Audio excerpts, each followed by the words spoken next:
नमस्कार। वाल्मीकि रामायण के अयोध्या कांड के 38वें सर्ग में आपने देखा कि भगवान राम राजा दशरथ अपने पिता राजा दशरथ से माता कौशल्या के ध्यान रखने के लिए आग्रह करते हैं। आज एकोनचत्वारिंशः अर्थात 39वें सर्ग की बेला है। आइए पाठ का श्रवण करते हैं।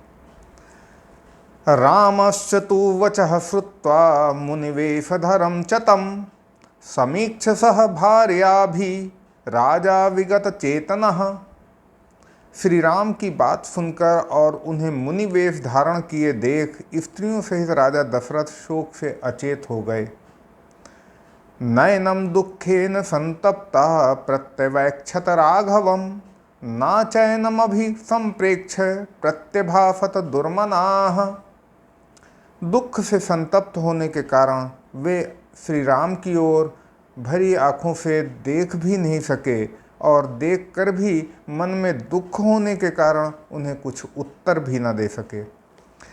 सा मुहूर्तमिवासंज्ञो दुःखितश्च महीपतिः विललाप महाबाहु राममेवानुचिन्तयन्। 2 घड़ी तक अचेत सा रहने के बाद जब उन्हें होश आया तब वे महाबाहु नरेश श्री राम का ही चिंतन करते हुए दुखी होकर विलाप करने लगे। मन्ये खलु मया पूर्वं विवत्सा बहवा कृताः प्राणिनो हिंसिता वापि तन्मामिदमुपय स्थितम्। मालूम होता है मैंने पूर्व जन्म में अवश्य ही बहुत सी गौओं का उनके बछड़ों से बिछोह कराया है अथवा अनेक प्राणियों की हिंसा की है। इसी से आज मेरे ऊपर यह संकट आ पड़ा है। ना त्वयवानागते काले देहाच्यवति जीवितं कैकेय्या क्लिश्यमानस्य मृत्युर्मम न विद्यते। समय पूरा हुए बिना किसी के शरीर से प्राण नहीं निकलते, तभी तो कैकेयी के द्वारा इतना क्लेश पाने पर भी मेरी मृत्यु नहीं हो पा रही है। यो हम पावक संकासम पश्यामि पुरतः स्थितं विहाय वसने सूक्ष्मे तापसाच्छादमात्मजम्। अरे, अपने अग्नि के समान तेजस्वी पुत्र को महीन वस्त्र त्याग कर तपस्वियों के से वल्कल वस्त्र धारण किए सामने खड़ा देख रहा हूँ, फिर भी मेरे प्राण नहीं निकलते। एकस्याः खलु कैकेय्याः कृतेयं खिद्यते जनाः स्वार्थे प्रयतमानायाः संसृत्य निकृतिं तुम्यमाम्। इस वरदान रूप शठता का आश्रय लेकर अपने स्वार्थ साधन के प्रयत्न में लगी हुई एकमात्र कैकेयी के कारण ये सब लोग महान कष्ट में पड़ गए हैं। एव मुक्ता तु वचनं बाष्पेण विहितेन्द्रियः रामेति सकृद्देवोक्त्वा व्याहर्तुं न शशाकसः। ऐसी बात कहते कहते राजा के नेत्रों में आंसू भर आए, उनकी इंद्रियां शिथिल हो गईं और वे एक ही बार हे राम कहकर मूर्छित हो गए, आगे कुछ बोल ना सके। संज्ञां तु प्रतिलभ्यैव मुहूर्तात् सा महीपतिः नेत्राभ्यामश्रु पूर्णाभ्यां सुमंत्रमिदमब्रवीत्। 2 घड़ी बाद होश में आते ही वे महाराज आंसू भरे नेत्रों से देखते हुए सुमंत्र से इस प्रकार बोले। औपवाह्यं रथं युक्त्वा त्वामायाहि हयोत्तमहि प्रापयैनं महाभागम इतो जनपदात् परम। तुम सवारी के योग्य एक रथ को उसमें उत्तम घोड़े जोत कर यहाँ ले आओ और इन महाभाग श्री राम को उस पर बिठाकर इस जनपद के बाहर तक पहुँचाओ। एवं मन्ये गुणवतां गुणानां फलमुच्यते पित्रा मात्रा च यत् साधुर्वीरो निर्वास्यते वनम्। अपने श्रेष्ठ वीर पुत्र को स्वयं माता पिता ही जब घर से निकालकर वन में भेज रहे हैं, तब ऐसा मालूम होता है कि शास्त्र में गुणवान पुरुषों के गुणों का यही फल बताया जाता है। राज्ञो वचनम आज्ञाये सुमंत्रः शीघ्र विक्रमः योजित्वा ययौ तत्र रथमैश्वलंकृतम्। राजा की आज्ञा शिरोधार्य करके शीघ्रगामी सुमंत्र गए और उत्तम घोड़ों से सुशोभित रथ को जोतकर ले आए। तम रथम राजपुत्राय सूता कनकभूषितम् आचक्षेऽञ्जलिं कृत्वा युक्तं परमावजिभिः। फिर सूत सुमंत्र ने हाथ जोड़कर कहा, हे महाराज, राजकुमार श्री राम के लिए उत्तम घोड़ों से जुता हुआ स्वर्ण भूषित रथ तैयार है। राजा सतवर माहूय व्यापृतम वित्त च संचयी उवाच देश कालज्ञो निश्चितम सर्वतः शुचिः। तब देश और काल को समझने वाले, सब ओर से शुद्ध अर्थात इहलोक और परलोक से उर्ण हुए राजा दशरथ ने तुरंत ही धन संग्रह के व्यापार में नियुक्त कोषाध्यक्ष को बुलाकर यह निश्चित बात बोली, आज्ञा के रूप में बोली। वासांसि च वारहाणि भूषणानि महान्ति च वर्षाणि तानि संख्याय वैदेह्यः क्षिप्रमाणाय। तुम विदेह कुमारी सीता के पहनने योग्य बहुमूल्य वस्त्र और महान आभूषण जो 14 वर्षों के लिए पर्याप्त हों गिनकर शीघ्र ले आओ। नरेन्द्रेणैव मुक्तस्तु गत्वा कोशगृहं ततः प्रायच्छत् सर्वमाहृत्य सीतायै क्षिप्रमेव तत्।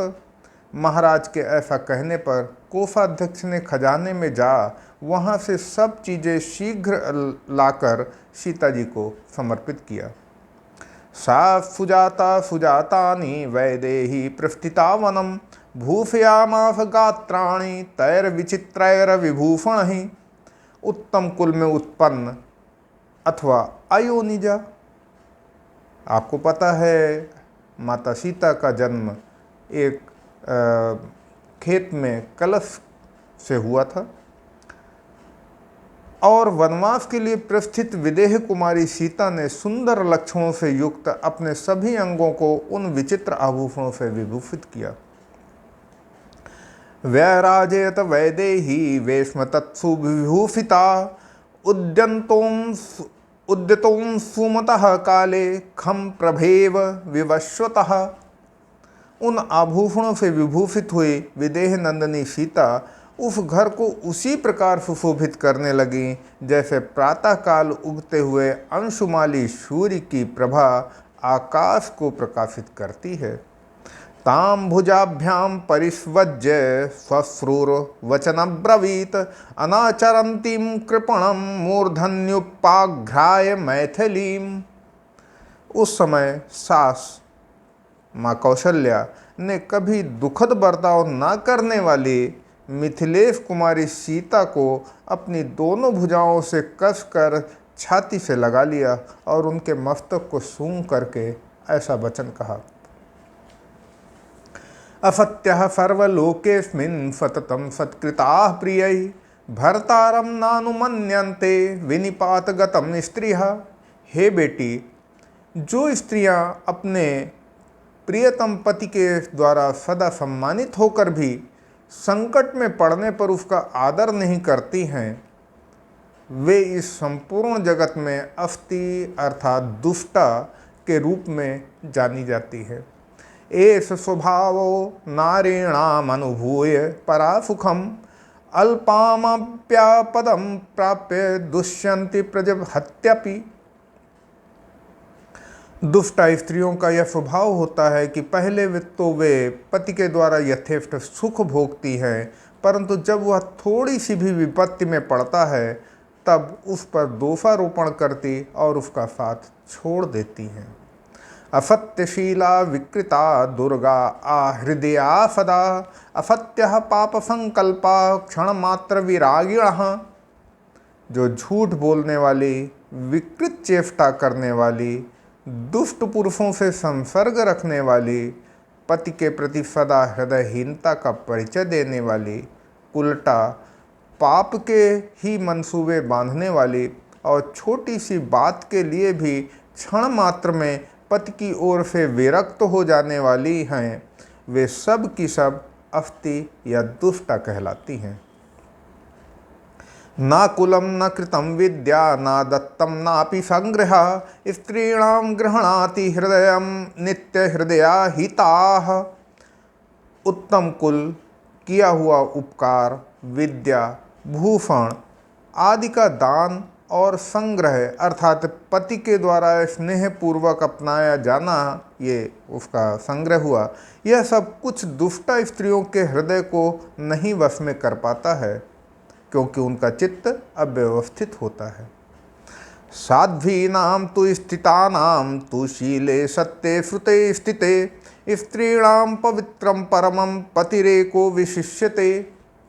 इसके विपरीत जो सत्य, सदाचार, शास्त्रों की आज्ञा और कुलोचित मर्यादाओं में स्थित रहती हैं, उन साध्वी स्त्रियों के लिए एकमात्र पति ही परम पवित्र और सर्वश्रेष्ठ देवता है।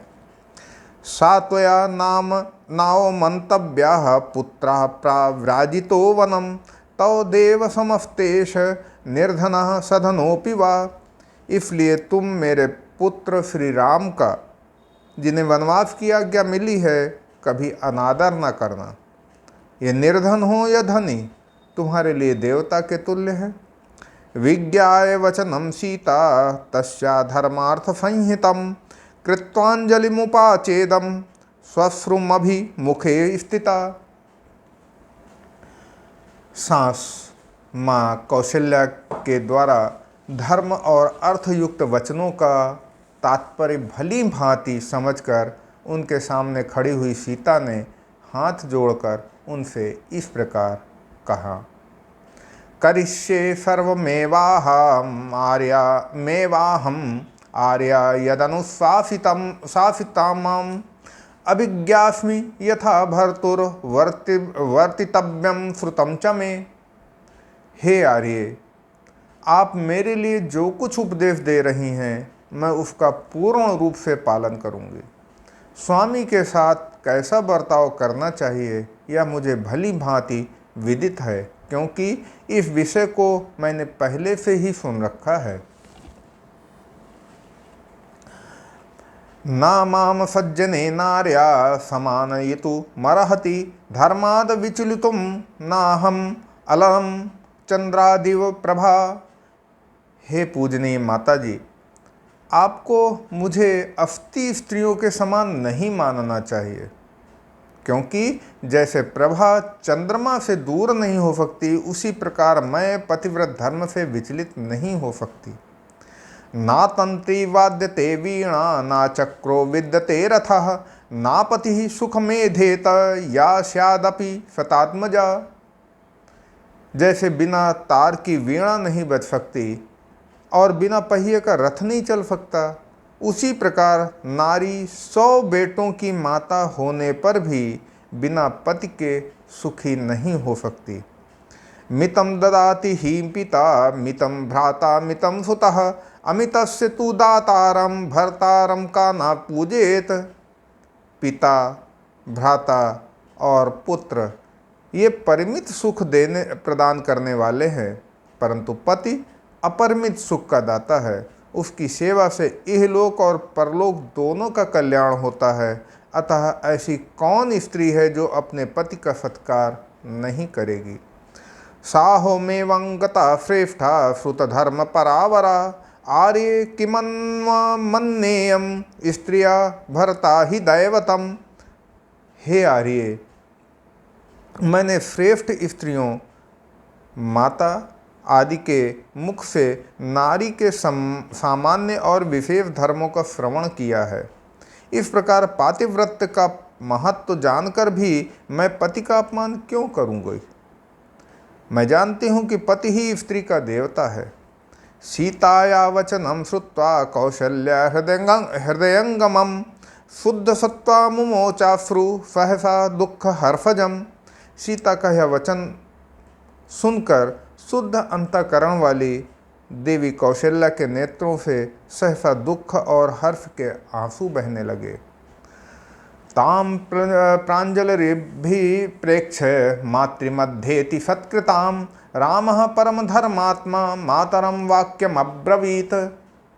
तब परम धर्मात्मा श्री राम ने माताओं के बीच में अत्यंत सम्मानित होकर खड़ी हुई माता कौशल्या की ओर देखकर हाथ जोड़कर ये वचन बोले, अम्ब माँ दुःखिता भूत्वा पश्येस्त्वं पितरं मम क्षयोपि वनवासस्य क्षिप्रमेव भविष्यति। हे माँ, इन्हीं के कारण मेरे पुत्र का वनवास हुआ है ऐसा समझकर, यानी पिता के कारण, राजा दशरथ के कारण मेरे पुत्र का वनवास हुआ है ऐसा सोचकर आप मेरे पिताजी की ओर दुखित होकर न देखना। वनवास की अवधि भी शीघ्र ही समाप्त हो जाएगी। सुप्तायास्ते गमिष्यन्ति 9 वर्षाणि 5 च समग्रमिह संप्राप्तं माम द्रक्ष्यसि सुहृद्व्रतम। ये 14 वर्ष तो तुम्हारे सोते सोते निकल जाएंगे, फिर एक दिन देखोगी कि मैं अपने सुहृदों से घिरा हुआ सीता और लक्ष्मण के साथ संपूर्ण रूप से यहाँ आ पहुँचा हूँ। एतावदभिनार्थ मुक्त्वा सा जननीं वचाह 3 शतशतार्धा हि ददर्शावेक्ष मातरः ताश्चापि सा तथैवार्था मातृर्दशरथात्मजः धर्मयुक्तमिदं वाक्यं निजगाद कृतांजलि। माता से इस प्रकार अपना निश्चित अभिप्राय बताकर दशरथ नंदन श्री राम ने अपनी अन्य 350 माताओं के समान जो माताएं थीं, अन्य महल में स्त्रियां थीं, की ओर दृष्टिपात किया और उनको भी कौशल्या की ही भांति शोकाकुल पाया। तब उन्होंने हाथ जोड़कर उन सब से यह धर्मयुक्त वचन कहे, संवासात् परुषं किंचिद ज्ञानादपि यत्कृतं तन्मे समुपजानीत सर्वाश्चामंत्रयापि वाह। हे माताओं, वहाँ जितनी भी महिलाएं थीं उन सभी को उन्होंने मातृवत संबोधित किया। हे माताओं, सदा एक साथ रहने के कारण मैंने जो कुछ कठोर वचन कह दिए हों अथवा अनजान में भी मुझसे जो अपराध बन गए हों, उनके लिए आप मुझे क्षमा कर दें। मैं आप सब माताओं से विदा मांगता हूँ। वचनम राघवस्य तद धर्मयुक्तं समाहितं शुश्रूवुस्ताः स्त्रियः सर्वा शोकोपहत चेतसः। राजा दशरथ की उन सभी स्त्रियों ने श्री रघुनाथ जी का यह समाधानकारी धर्मयुक्त वचन सुना। सुनकर उन सब का चित्त शोक से व्याकुल हो गया। जज्ञेथ तासां सन्नादः क्रौञ्चीनामिव निःशुनः मानवेन्द्रस्य भार्याणामेवं वदति राघवे। श्री राम के ऐसी बात कहते समय महाराज दशरथ की रानियां सामान्य महिलाओं की भांति, कुरारियों यानी सामान्य महिलाओं की भांति विलाप करने लगी। उनका वह आर्तनाद उस राजभवन में सब ओर गूंज उठा। मुरज पणो मेघ घोषवद दशरथमेवेश्म बभूव यत्पुरा विलपित परिदेवनाकुलं व्यसनगतं तद्भूत सुदुःखितम्। राजा दशरथ का जो महल पहले मूरज, पणव और मेघ ये वाद्य यंत्र हैं, इनसे, इनके घोष से, इनके गंभीर, इनके शानदार घोष से गूंजा करता था, वही विलाप और रोदन से व्याप्त हो संकट में पड़कर अत्यंत दुख में प्रतीत होने लगा। इत्यार्थे श्रीमद् रामायणे वाल्मीकि आदि काव्ये अयोध्याकांडे 39 सर्गः। पुनर्मिलामः।